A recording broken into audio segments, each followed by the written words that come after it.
안녕하세요. 제주책방 운영자입니다. 구독과 좋아요 부탁드리고요. 오늘 소개할 책은 슈퍼개미 김정환에게 배우는 나의 첫 투자 수업이라는 책입니다. 이 책은 슈퍼개미로 유명한 김정환님께서 지으신 책인데요. 김정환님께서 그의 딸에게 투자를 어떻게 할 것인가 하는 내용들을 딸과 대화하는 내용들이 들어가 있는 투자 수업 관련된 내용입니다. 그래서 김정환님께서 어떻게 투자의 세계에 입문하게 되었고 수백억에 이르는 자산가가 되었는지를 설명하는 그런 책입니다. 그리고 대한민국에 있는 국민 누구나가 투자의 세계에 대해서 잘 알고 그것을 공부하면 부자가 될 수 있다고 얘기하고 있는 책입니다. 그리고 현재도 김정환님께서는 많은 사람들에게 유튜브를 통해서 또 강연을 통해서 주식 투자를 어떻게 하면 잘할 수 있는지를 계속 가르치고 있는 그런 분이시기도 합니다. 많은 사람들이 김정환님께 주식 투자를 배워서 성공적인 그러한 삶을 영위하고 있기도 하고요.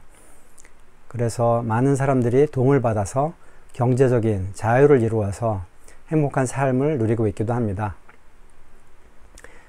이 책에서 김정환님께서 얘기하고 있는 가장 중요한 것은 투자에 관련해서 바른 철학을 가지는 것을 가장 중요한 것이라고 얘기하고 있습니다. 투자는 그렇습니다. 우리나라의 대부분의 사람들이 투자를 위험한 것이라고 얘기하고 있고 드라마에서도 주식 투자하면 위험하다고 집안이 망한다고 패가망신한다고 하는 얘기들을 많이 합니다.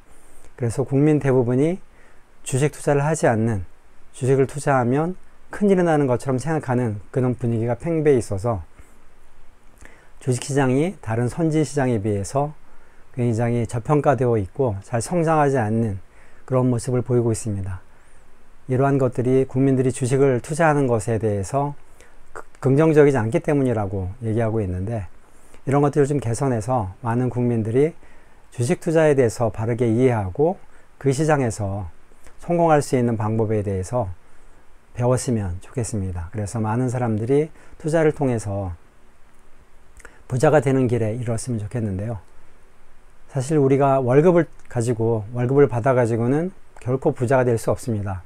월급은 그냥 내가 살 수 있을 딱 그만큼만 주는 것이 월급이거든요.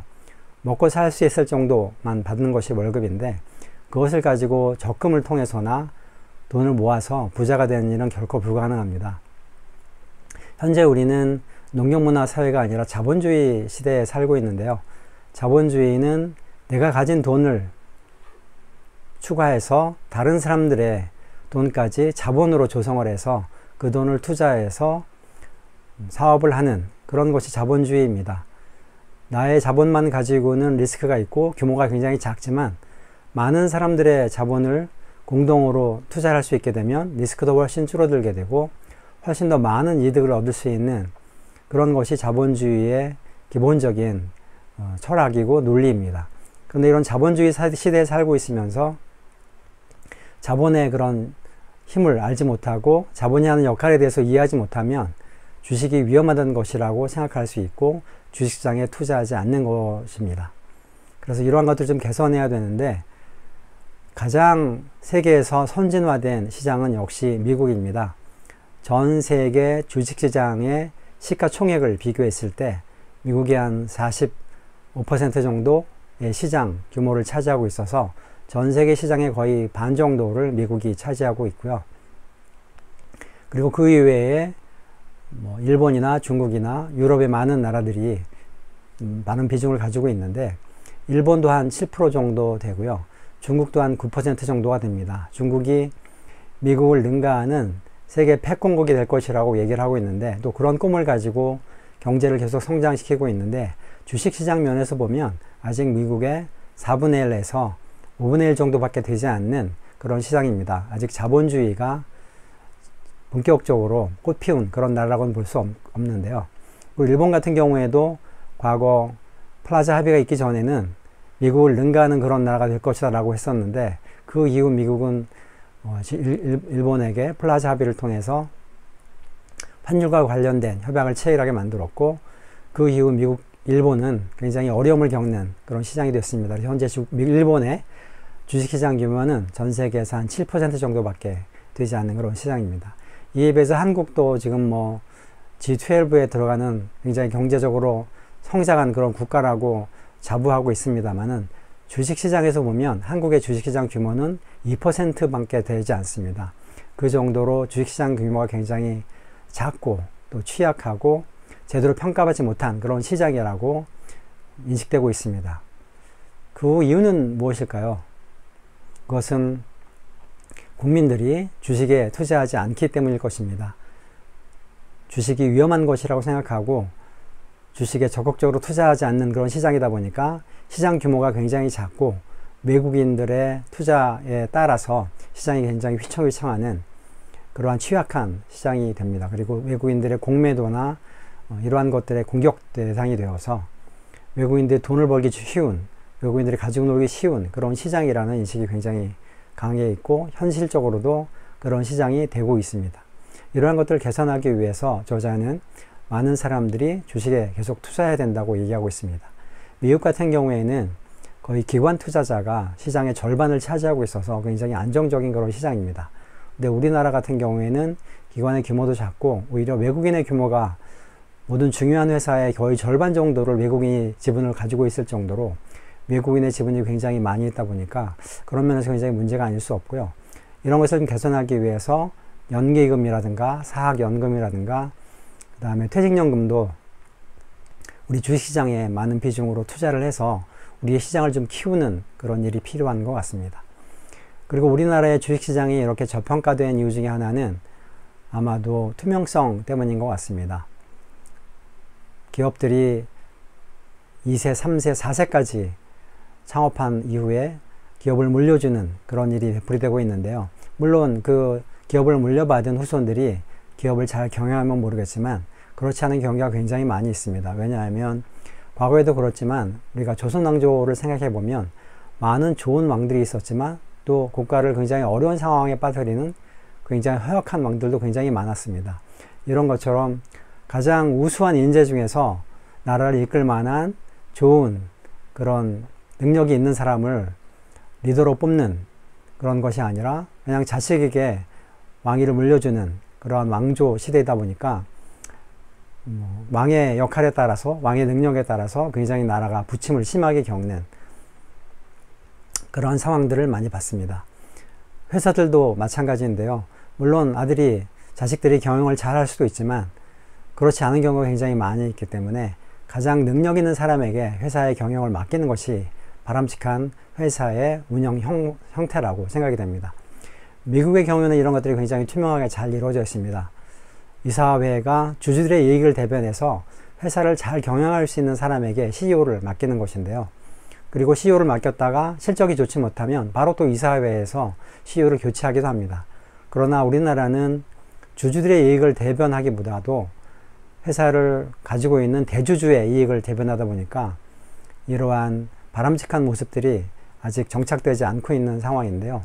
이런 것들이 좀 개선되어야 우리의 주식시장도 좀 더 확장되고 신뢰를 더 키워갈 수 있는 좋은 시장이 되지 않을까 그렇게 생각됩니다.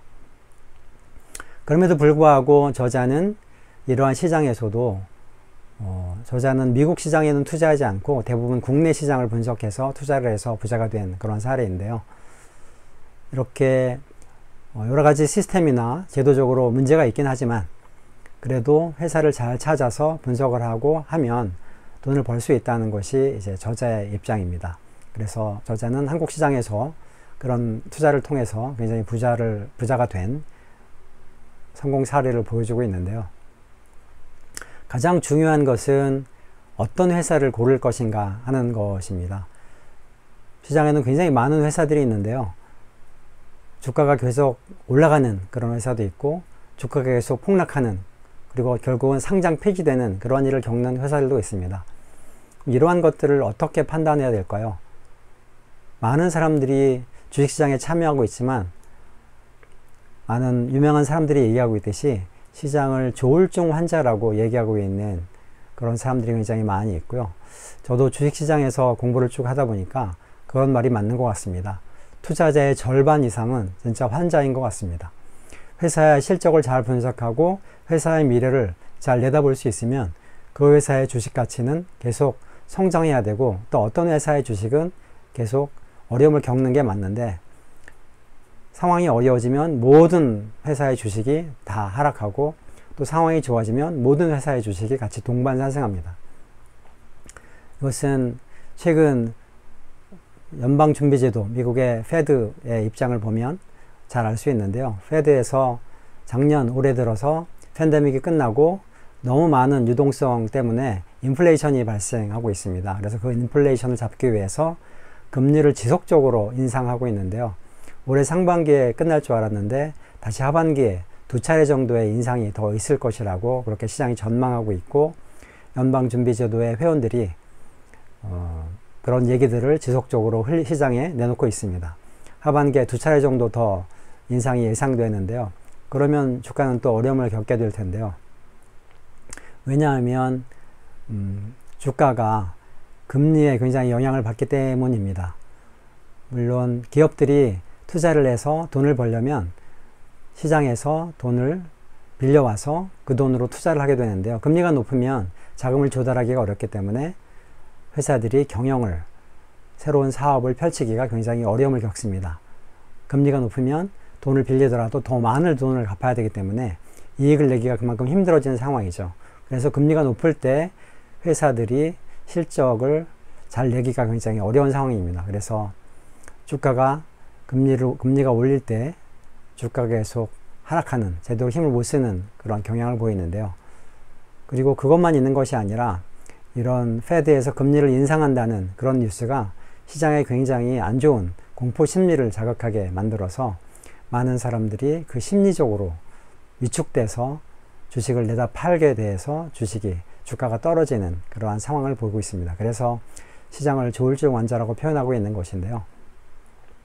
사실 주가가 오르는 것은 회사가 사업을 잘해서 매출이 계속 올라가고 지속적으로 수익을 내고 있으면 그 회사의 주식은 계속 올라가는 게 맞습니다.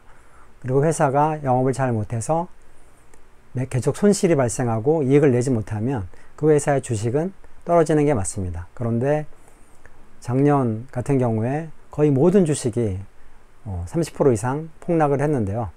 그리고 이제 좀 회복하고 있는 그런 상황인데, 이처럼 그 중에서는 굉장히 이익을 계속 잘 내고 있는 그런 회사들도 있었습니다.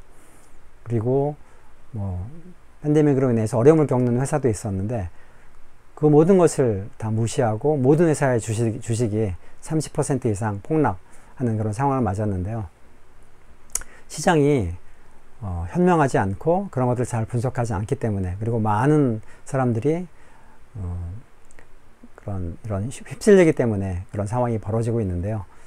근데 투자자라고 하면 이러한 현상들을 바르게 이해하고 왜 시장이 움직이는지에 대해서 이해하고, 주식이 이렇게 30%씩 폭락하는 경우라도 신경 쓰지 않아야 됩니다. 사실 이런 경우에는, 시장이 30%씩 폭락하는 경우에는 진짜 세계가 망할 것 같고 주식이 망할 것 같은, 그런데 사실은 이때가 가장 좋은 때입니다. 돈을 긁어 모아서 주식을 더 많이 사야 할 때인 거죠.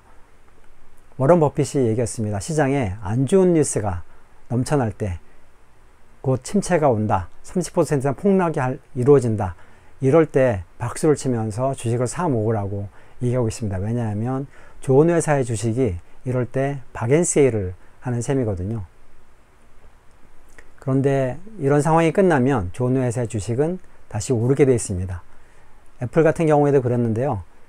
재작년에 $180 이상의 신고점을 찍었다가 팬데믹 상황에 $130대까지 떨어지는 그런 상황이 벌어졌었는데, 다시 지금 상승해서 신고점 $190를 넘어서는 그런 상황이 이루어졌습니다. 이처럼 어려운 시기가 있지만 떨어지더라도 다시 주가는 원래 수준으로 올라가게 되어 있습니다. 왜냐하면 그 회사가 계속 매출을 발생시키고 있고 이익을 잘 내고 있기 때문입니다. 계속 성장하고 있기 때문에 그 회사의 주식은 이렇게 떨어졌다가 다시 올라갈 수밖에 없는 것입니다.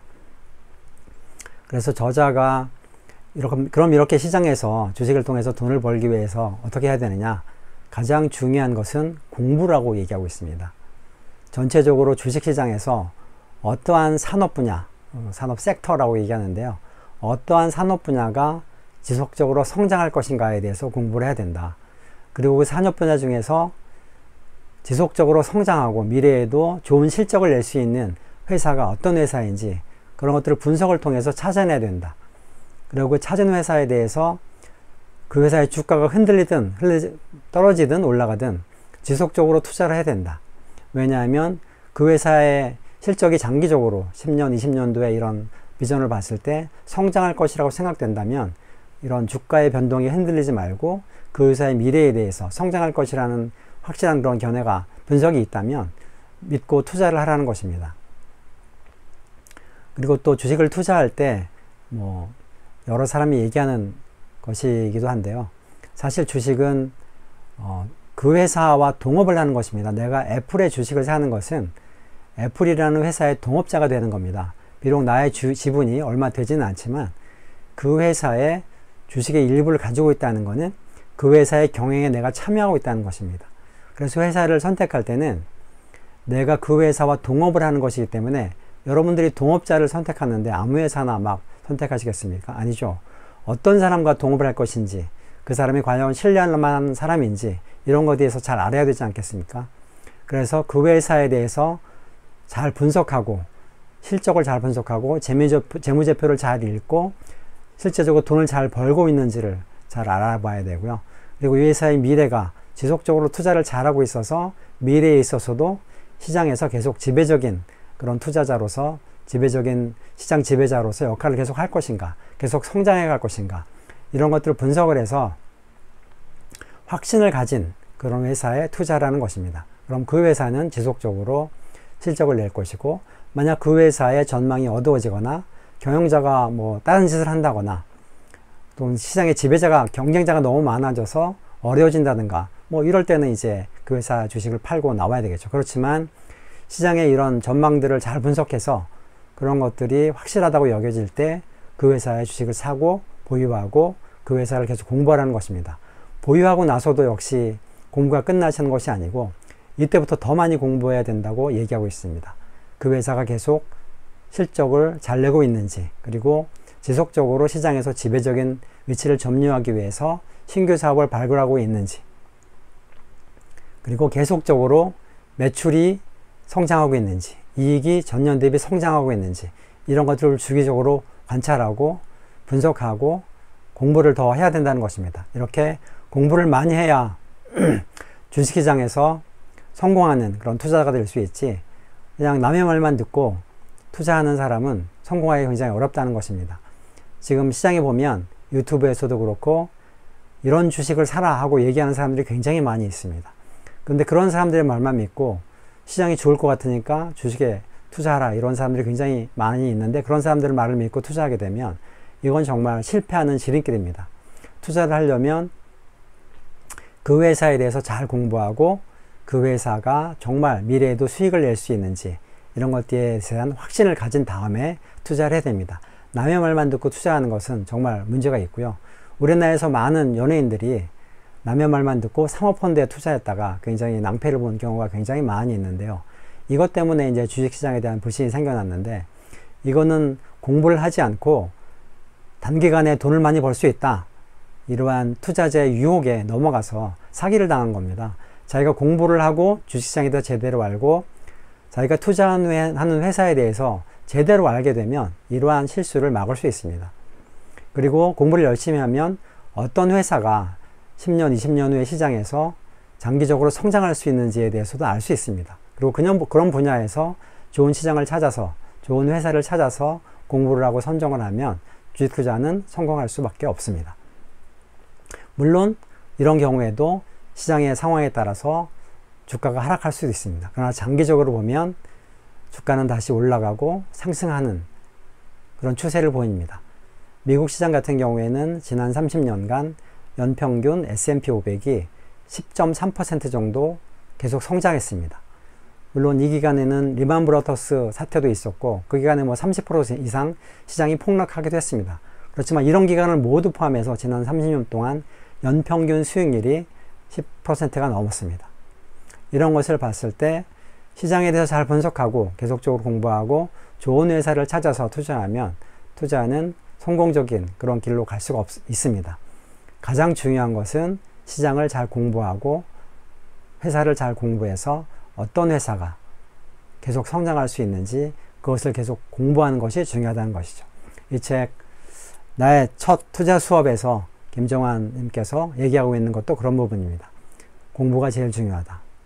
그리고 시장을 믿고 회사를 믿고 자기가 분석한 그런 회사에 대해서 믿음을 가지고 지속적으로 투자하라. 그러면 많은 그런 부자가 수익이 따라오는 그런 것을 경험할 수 있다라고 얘기하고 있습니다. 우리 모두 부자가 될 수 있습니다. 그러면 주식에 대해서 잘 공부하고 그 시장에 대해서 잘 이해해서 우리의 자본이 시장에서 수익을 많이 낼 수 있도록 해야 됩니다. 주식을 공부하지 않으면 우리는 부자가 될 수 없습니다.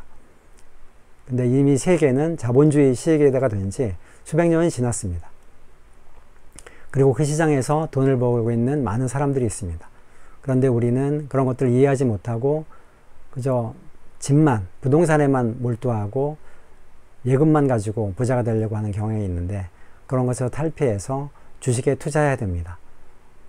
그래서 오늘 김정환 님께서 경험을 통해서 얘기한 것들을 이 책에서 소개하고 있는데 이런 책들을 통해서 주식을 공부하고 시장에서 잘 성장할 수 있는 그런 여러분이 되셨으면 좋겠습니다. 오늘 이상 나의 첫 투자 수업이라는 책에 대해서 말씀드렸습니다. 고맙습니다.